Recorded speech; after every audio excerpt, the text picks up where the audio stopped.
the owners have backed you. It feels like a phenomenal window. It feels like it's given you a potential. Just how important and how pleased you are. You've always been backed, but you know the backing in this window feels quite phenomenal. Yeah, that word backed, I don't know. We try to do everything in every department to have the best possible resources, the best people, and to be as competitive as we can. And that's what we try to do when it comes to the transfer market. And I think instead of backing me, it shows the ambition of the club, the ambition of ownership, the ambition of the board, the manager, the players. We all want more. And if we want more, we have to be better. We have to make smarter decisions. We have to demand each other constantly more. And that's what we are trying to do in every decision we have to make. What would you expect, you know, because you've got big competition in particular areas, maybe people knocking on your door, and how would you feel about that? Could you foresee, you know, maybe 2 or 3 exits before the end of the week? Well, we don't know. When you shake the tree and when you bring more players, there are always things that can happen. I think the spirit of that is just to be more competitive, to be better, to learn from the past. I mean, with the squad that we have last year, we made life very, very difficult to ourselves. When you see the squads and the sizes of the other clubs and the resources that they have, at least that or more. So we want to be in a place that we feel very comfortable, that we have the right level of competition in the team, but as well the right characters to cooperate and understand their roles and how those roles are going to change and how important it's going to be to accept those roles. And I think we are in a really good place. Just one on Victor. Did you like that? First and foremost, did you like what you see last Sunday? He's only, I think, up until that point trained 2 weeks, isn't he? Yeah. What more can you expect? Have you seen this week him kind of stepping up a level? To me, he looks a really strong powerhouse that's made, you know, for English football. How do you see it? I mean, it's you know, have you been further impressed in what you've seen in these early weeks than you even thought so? I've seen, as you said, it's been a really short period because on that I think we have to manage a lot of training session within that. But I think we're all going to be extremely happy when he starts to put the ball in the back of the net very, very often, which is his biggest ability. So the team, myself, we have a big responsibility to help him understand him, how we're going to do that to be more efficient. And that's it. It was the first game, really demanding game. We take it from there. Sure. Hi, Mikel. Can I just double check on Kyle? Was it a tackle? Was he running? How exactly did you pick? No, it was a tackle. It was just a reaction, not a tackle. It was a low reaction, yeah. Okay. And just in terms of in the past, when you looked around at your squad, you may think, oh, we need some depth here, need some depth there. When you look around your squad now, is it you don't see any weaknesses and is it the most complete squad you've had since you've been here? In terms of numbers and quality, yes, for sure. But then with that, are you then concerned that it could get a bit bloated? And do you need to do some work in terms of athleticism? Bloated, sorry, what does that mean? Oh, is it like too big? Too big?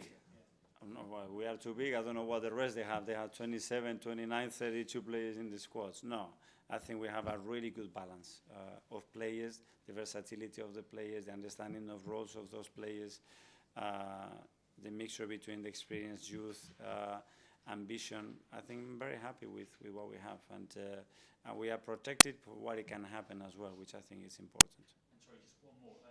You conceded 19 fouls against United at the weekend. I think you haven't conceded that many in over 15 months. Was it just that game, or is it something in your team that you put in to try and break up play more, to be more aggressive? No, it wasn't part of the plan. I think it developed. It was a lot of man-to-man situation. When that happens, normally that and results of play happen very, very often. And yeah, we have to defend better without fouls, that for sure. That will be the encouragement and the teaching from my side. Hi, Mikel. With Hi. the expected arrival of Eze in this window, Realty spent over £250 million. In terms of, a lot of that's to do in the front line. In terms of your front line, do you look at that and think, wow, compared to last season? Because if you look at from last season now, it does seem a totally different equation. Well, it is different because before you asked me questions and you said, I think you are the 60th club in Europe in terms of what you spend in the front line. So we spend in the back line. So now we spend, if we do, in the front line. So we need to find the balance, the evolution of the team, the needs, the possibilities as well, because obviously when you evolve in the team, it's just not what you want to do, it's the resources that you already have and the time of that. Very pleased with what we are doing. So you've spent the money. The other aspect is obviously getting... Invest. Invest, okay. Yeah. The other aspect is getting players out the door. Man City, Chelsea, Liverpool, they seem to be really good at getting good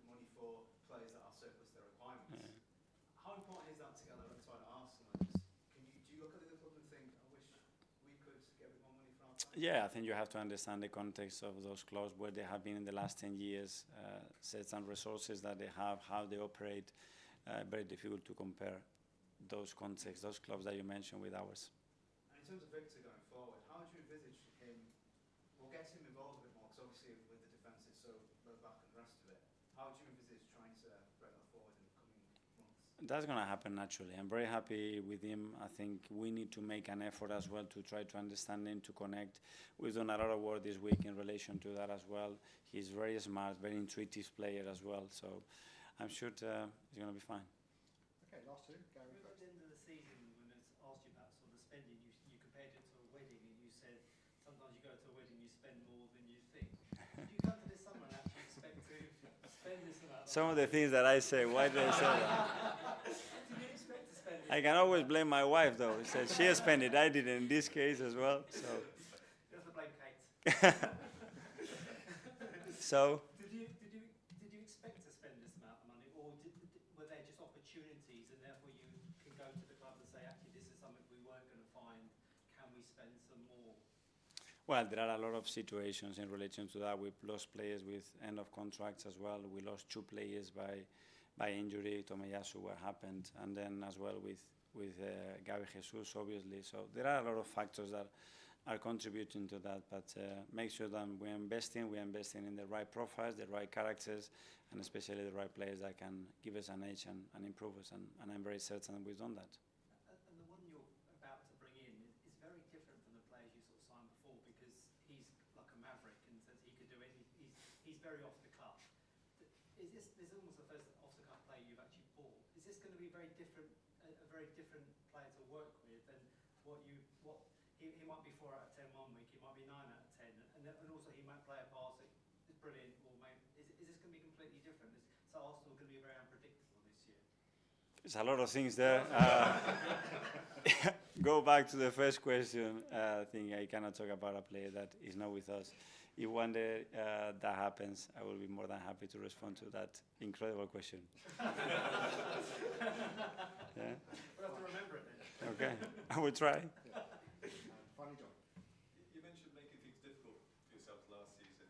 Is this amount of spending the benchmark for a club that wants to win? I mean, Liverpool won and they've spent loads. Is this every season Arsenal got to do this? No, it's not there. And as well, I think it's very difficult to compare what those clubs have done 6 years ago, 10 years ago, because the market is changing. There's a lot of factors there to consider as well for us. I think we have to understand the value of the players that we are recruiting.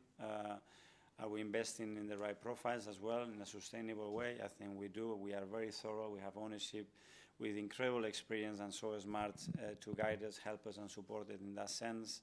And the same with the board and Andrea. And at the end it comes down to, okay, yeah, what the players can fit in the way we want to play and the way I feel about players. And we believe that we've done the right thing.